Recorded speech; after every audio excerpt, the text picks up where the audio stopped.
দর্শক, ঢাকা ১১ আয়োজিত জনসভায় বক্তব্য রাখছেন এই মুহূর্তে তারেক রহমান। আমরা সরাসরি চলে যাব সেখানে। ঢাকা ১৩ আসনে আমরা চলে যাচ্ছি সেখানে। সারা বাংলাদেশে যত কৃষক আছে তার মধ্যে যাদের ১০,০০০ টাকা পর্যন্ত কৃষি ঋণ আছে, আমরা সেই কৃষি ঋণ সুদ সহ ইনশাল্লাহ আমরা মওকুফ করার ব্যবস্থা করব। প্রিয় ভাই বোনেরা, এই এলাকার একটি বিশাল সমস্যা আছে। সেই সমস্যাটি শুধুমাত্র এই এলাকায় নয়। আজান হচ্ছে? আচ্ছা প্রিয় ভাই বোনেরা, আজান হচ্ছে, আমরা ১ মিনিট আজানের জন্য একটু বন্ধ রাখবো।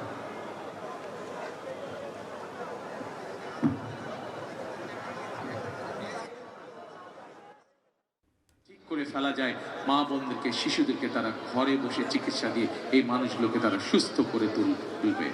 এখন প্রিয় ভাই বোনেরা, এতক্ষণ সংক্ষেপে আমি আপনাদের সামনে আমাদের কর্ম পরিকল্পনাগুলো তুলে ধরলাম। একটি রাজনৈতিক দল হিসাবে আমাদের দায়িত্ব হচ্ছে দেশের মানুষের ভাগ্য পরিবর্তন করা। একটি রাজনৈতিক দল হিসাবে আমাদের লক্ষ্য হচ্ছে দেশকে সামনের দিকে এগিয়ে নিয়ে যাওয়া।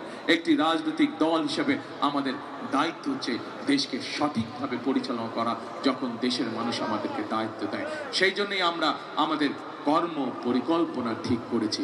আপনাদেরকে আমি অনুরোধ করব, চিন্তা করে দেখুন, আপনারা চোখটা বন্ধ করে ১ মিনিটের জন্য চিন্তা করে দেখুন, এই মুহূর্তে যতগুলো রাজনৈতিক দল বাংলাদেশে আছে, বিএনপি ছাড়া আর কোনো রাজনৈতিক দল শিক্ষা সংক্রান্ত হোক, যুবকদের কর্মসংস্থানের ব্যাপারে হোক, কৃষক ভাইদেরকে সহযোগিতার ব্যাপারে হোক, মা বোনদেরকে স্বাবলম্বী করার ব্যাপারে হোক, কর্মসংস্থানে যুবক ভাইদের কর্মসংস্থানের ব্যাপারে হোক, কোনো ব্যাপারে কোনো পরিকল্পনা দিতে তারা সক্ষম হয়েছে কিনা। বিএনপি ছাড়া কেউ কোনো পরিকল্পনা, বিএনপি ছাড়া সঠিক পুঙ্খানুপুঙ্খ পরিকল্পনা আর কোন রাজনৈতিক দল বাংলাদেশের জনগণের সামনে উপস্থাপন করতে পারে নাই। কারণ হচ্ছে একটাই, এই মুহূর্তে বিএনপি একমাত্র রাজনৈতিক দল যাদের অভিজ্ঞতা আছে দেশ সঠিকভাবে পরিচালনা করার, যাদের অভিজ্ঞতা আছে দেশকে কিভাবে সামনের দিকে এগিয়ে নিয়ে যেতে হয়, যাদের অভিজ্ঞতা আছে কিভাবে দেশের মানুষের ভাগ্যের পরিবর্তন করতে হয়। প্রিয় ভাই বোনেরা, সমগ্র বাংলাদেশে স্বৈরাচার সময় আমরা দেখেছি, এই মুহূর্তে আমরা দেখেছি আমাদের ধানের শীষের প্রার্থী ববি হাজ্জাদ একটু আগে এই এলাকার একটি তীব্র সমস্যার কথা বলেছেন। অনেকগুলো সমস্যার মধ্যে একটি সমস্যার কথা বলেছেন। আমরা চাই সেই সমস্যা শুধু ঢাকা ১৩ নয়, সেই সমস্যার সমাধান করতে আমরা চাই সমগ্র ঢাকা মহানগরীতে, সমগ্র বাংলাদেশে। কি সেটি?